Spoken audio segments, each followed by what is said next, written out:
ak fu ñu wutee xaalis. mais justement c'est ça la question El Malick parce que ñu bari dañ naan mënul leen a wax nit ñi ne leen la situation est compliquée comme dit Ousmane Sonko on est au 4e ou 5e sous-sol ba pare en même temps vous dites on fait des performances fu ngeen jëlee xaalis. mais parce que dañ leen wax la moo ko compliqué woon.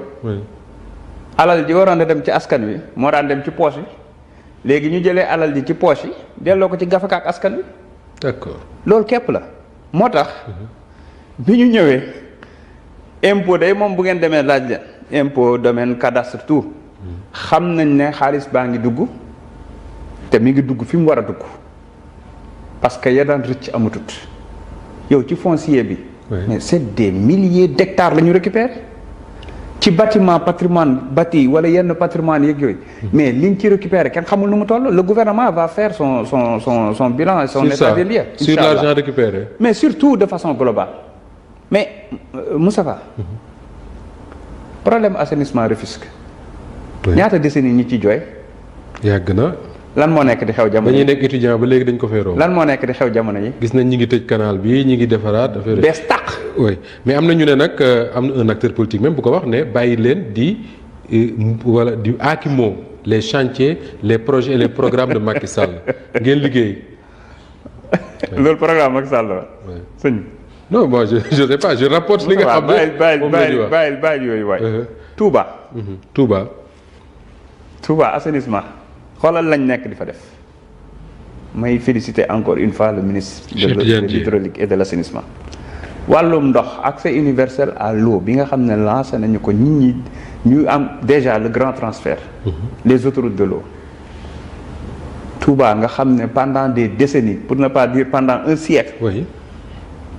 problème ndox lañ am wa ilaa ndox mu ñu naan wa ilaa ndox mu leen envahir ndox mu leen sonal ñu attaqué ko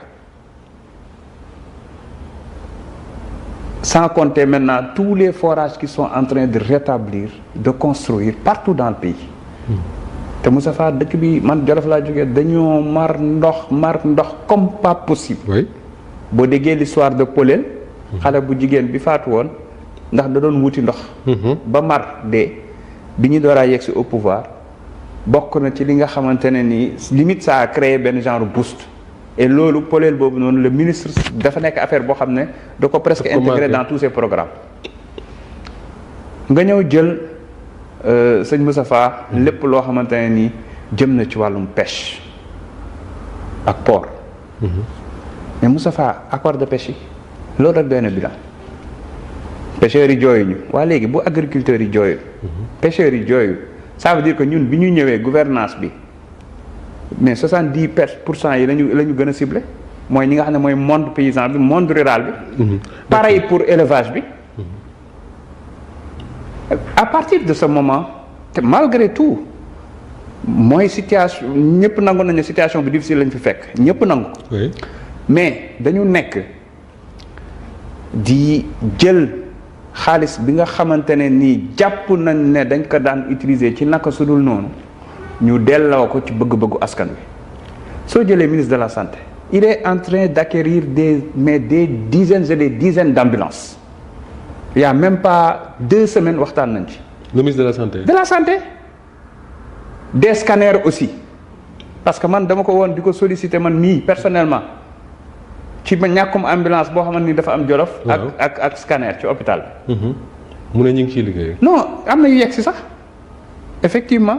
ils sont en train de travailler parce que ñoom chaque fois léegi c'est de la distribution équitable nekkatul rek homme politique yi ñooy yanu yóbbu seen dëkk. c'est ça la différence cette fois-ci.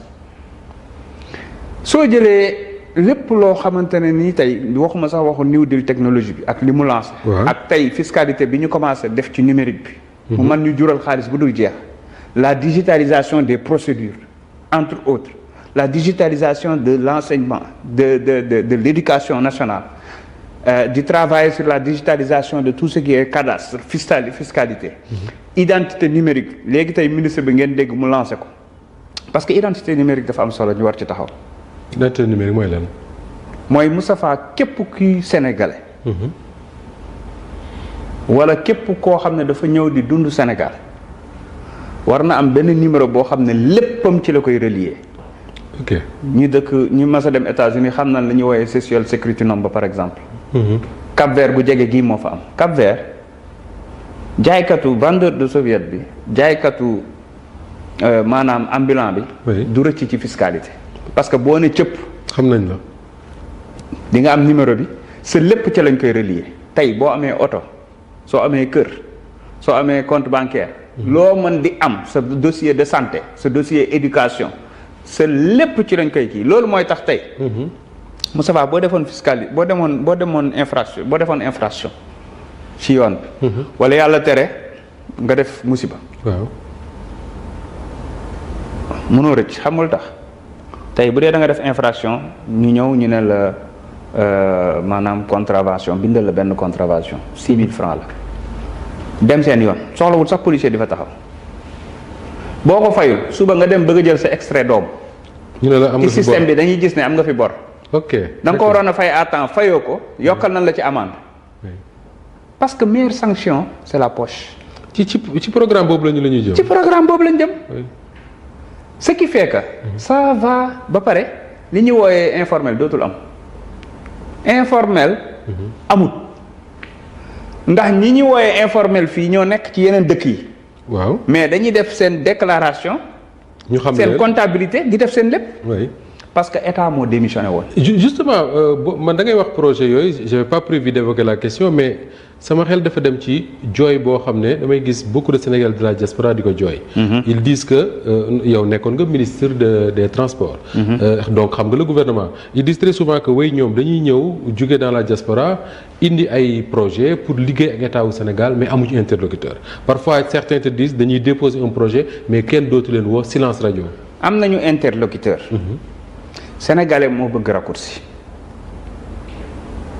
wax naa ko Sénégalais yi nekk Italie bi ma leen di rencontrer. Rome soo nekkee bitim réew nga am projet pour le Sénégal mais tu passes par la mission diplomatique. déjà moo lay jox toutes les garanties nécessaires tey Moustapha Diop. yow Louga nga dëkk ñun région de Louga la ñu bokk. Oui. dëkk immigré la. Oui. soo nekkee Italie nga am fa sa projet bu mucc ay pour réew mi am fa sa partenaire. yaa xayti demal ci ambassade bi nga waxtaan ak ambassadeur bi tegal ko projet bi ci table ji ne ko lii ak lii laa am ñii ñooy partenaires yi lii ak lii mooy yittewoo et cetera. day def benn note diplomatique yónnee ko ministre des affaires étrangères bureau du chiffre. Oui. ñu xool ko gis ne lii wàllum énergie le pétrole wa ilaa ñu jox ko premier ministre wala ilaa ñu jox ko ministre bi ko yoree. demandeel ko audience mais dañ naan non xam naa Moustapha xam na Birame am na Souleye diw. mais ça ne marche pas comme ça.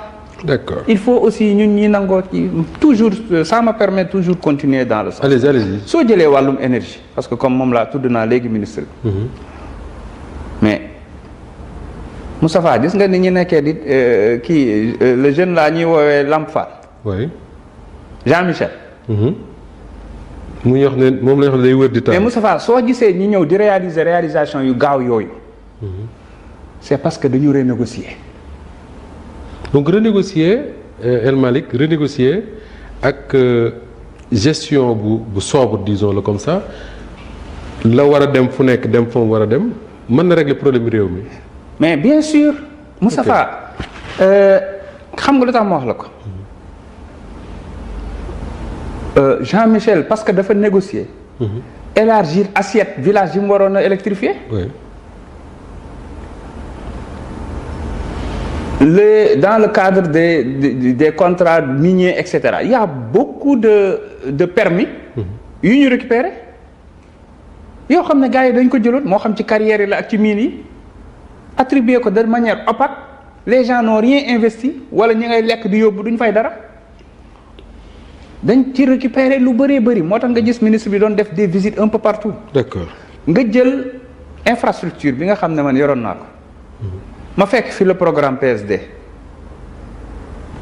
mais quand j'ai regardé ça ma gis ne lii jaarul yoon ak samay équipe ñu liggéey ci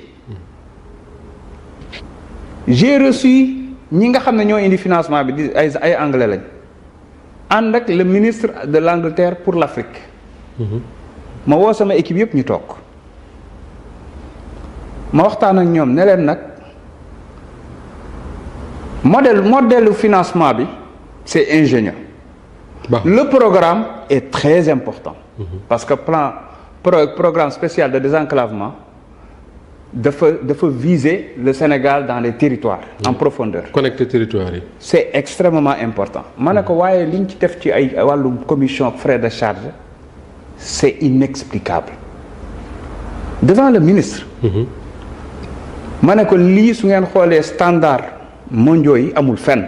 Des commissions frais de charge réunis qui ont atteint 25% au moment où la moyenne normale c'est 4-5%, on passe à 118 milliards minimum de commissions sur un financement de 467 milliards, c'est inexplicable. Parce que 25%. Absolument. Moi, je sais que le ministre avec qui j'avais affaire, il vient du Parti travailliste. Britannique. Ils sont très rigoureux en ce qui concerne l'éthique, le respect des choses. Ci réunion boobu la ñu acté le principe de renégociation. On est retourné, j'ai dit à mes équipes, il faut renégocier. ñu waxtaan technique. Première réunion, deuxième réunion ak tubaab bi ñu accepté restituer ñu 25 milliards. Ah oui, restituer delloo. 25 milliards yi du xaalis bu ñu récupérer. Oui. Dama leen wax ne dañ koy yokk tey xëy na Kousanaar waroon na am tali amut. nañ ko ci yokk nañ ñu ko jëlal en linéaire soxlawuñu xaalis bi. Ça nous a permis d'avoir 25 milliards de plus yoo xam ne dañ koy calculer en termes de linéaire mu yokk nombre de routes yi. Elmel, est-ce que loolu mooy expliquer kon ngay jékki-jékki gis ci réseaux sociaux fu nekk ñu fay wane naan ñi ngi tali fii on est un peu étonné de voir ça. mais xam nga sëñ Moustapha. oui. gars yi bëggoon nañ liggéey fournisseurs yi bëgg nañu liggéey. mais boo ñëwee soumissionné appel d'offre nga xam ne marché bi prix normal bi lii la 1000 francs la am ku jaar cal ginnaaw ne la noo def ko 1500. mu wër na ne boo ko deful 1500 doo am marché bi. nga def ko 1500. nga def ko 1500 moom xëy na mu récupérer 300 yi wala 400 yi bàyyi la ak 1100 yi. c'est tentant. looloo waraloon ñooñu entreprise yooyu ñu exiger leen. ñu commencé liggéey yi te enquête. ni ñu woowee étude d'impact environnement ak social bi génnul. alors que maanaam balaa ngay xotti mbootu jur doom comme on dit. mais balaa ngay commencer di tali. ay travaux nga jot quitus bi lay won ne def nañ étude d'impact yi surtout que les financements internationaux. sont très regardants sur ces volets-là. ñoom balaa ñuy def décaissement financement bi. il faut études yi pare. d'accord. alors moo taxoon ngay gis yoon yu bëri chantier yi arrêté woon bi ñu ñëwee la ñu accéléré recevoir anglais yi waxtaan ak ñoom ne leen nag étude d'impact yi fokk ñu accéléré ko. moo tax tey yoon yi jóge ay yoonu xombal ak yeneen. yoon yëpp études yi génn. yoon yi reprendre. très bien alors. pour dire te les négociations continuent. su ma ñëwee jël ci wàllum diplomatie. ñu jeexal ci boobu parce que il faut. non c'est important. le régime Diomaye est en train d'abattre un excellent travail. et tous les ministres ñëpp xam nañ ko kenn toogul di yox yoxe tous les directeurs diplomatie mais ñun Sénégal loo wax dëgg fa yàlla suñu diplomatie. dafa amoon problème at yi weesu. pourtant dañ naan ñun on a une des plus grandes diplomaties du monde. oui mais le problème mooy. dañ ko commencé woon défigurer. le président Diomaye bi mu ñëwee lan la njëkk a def mooy remettre la diplomatie aux diplomates amul fooy dem presque ci àdduna bi. te suñu ambassadeurs yi ñu fa nommé yépp nekkuñu des ambassadeurs de carrière des diplomates de carrière. seen liggéey la. seen liggéey. ñooñu la njëkk a teg même ci consul yi sax ñooñu lañ fa teg donte ay waa Pastef gëm nañ ne war nañ mën a nekk ci consul yi. mais dañu jàpp ni mbir mi du question Pastef beneen parti et cetera dañu jàpp ne yenn postes yi ay consul général ay ambassadeur et cetera il faut le donner aux diplomates. mais moom moo tax tey ñoom ñu nekk di liggéeyaat liggéey bu mucc ayib. sous la coordination du ministre Yacine Fall. ba suñu diplomatie nekk di jëlaat maanaam image bi mu amoon di redorer image am. mais beneen bi mooy il y a les codes qui sont cassés en quelque sorte, si je peux l'appeler ainsi. Gis nga monde bi fi mu toll léegi. C'est plus de la diplomatie économique. Oui. De la diplomatie sportive. Oui. De la diplomatie scientifique. C'est moins de la diplomatie classique. te boo demee ci yenn réew yi nga koy comprendre enjeu yi léeg-léeg ma gis sax ñu ne waa ji moom daa mel ni président de la république day dem tournée. oui. nu ñu koy waxee te day dem à l'extérieur di wax ci ay affaires économiques. di wax ci turu Sénégal.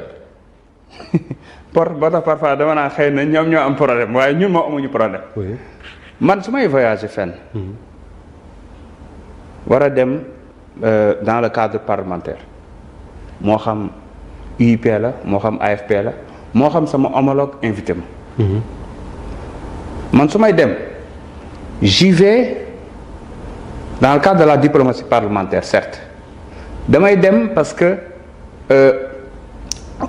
war nañu wax ci lépp loo xam ne dafa jëm ci wàllum parlement ci wàllum législation ci wàllum lëkkaloo yi war a am entre les parlements parce que les parlements aussi dañu am légitime boo xam ne peuple bi moo leen fa teg. Oui. te dans beaucoup de pays c'est le régime parlementaire. ñoom ñoo yor dëgg-dëgg le pouvoir. dans beaucoup de mais pays man su ma demee opportunité boo xam ne mën naa ko indil sama réew. wala contact boo xam ne mën naa ko fa identifier ñëw jébbal ko exécutif. da nga koy def. dama koy def wala rencontre su ma paree bind benn compte rendu yónnee ko président de la république mu jël ko soit mu imputé ko premier ministre mbaa mu ne ma tel jox ko premier ministre. d'accord. la dernière fois bi may dem Émirats arabes unis. parce que fa lañ dégg ne le premier ministre war na fa dem d'ailleurs te yéen yow yaa ko annoncé. bi may dem Émirats arabes unis. pour ci gars yi comprendre rek ñun ci logique bi ñu nekk. dama dem gis ko ma ne ko war naa fa dem. le président. oui. parce que moom moo yor politique étrangère réew mi diplomatie parlementaire day compléter. la politique étrangère. ma ne ko war naa fa dem mais je dois rencontrer le ministre des affaires étrangères chargé de la coopération africaine. parce que kooku moom lañ dénk uniquement la coopération africaine. c'est un secrétaire d'État. te xalaat naa ne war naa fa aborder des questions économiques à la suite de votre visite d'État là-bas. d'accord. mu ne ma jëlal DG Fonsis ngeen ànd. DG Fonsis. dina ko defal compte rendu. oui. lan lañ fa jot a am. lan maanaam pas am. balaa gaa yaakaar ne xaalis la. mais luñ fa jot a liggéey. pour Sénégal. loo xam ni. day jàppale exécutif bi day préparer visitu président Sonko ba ma fa jugee.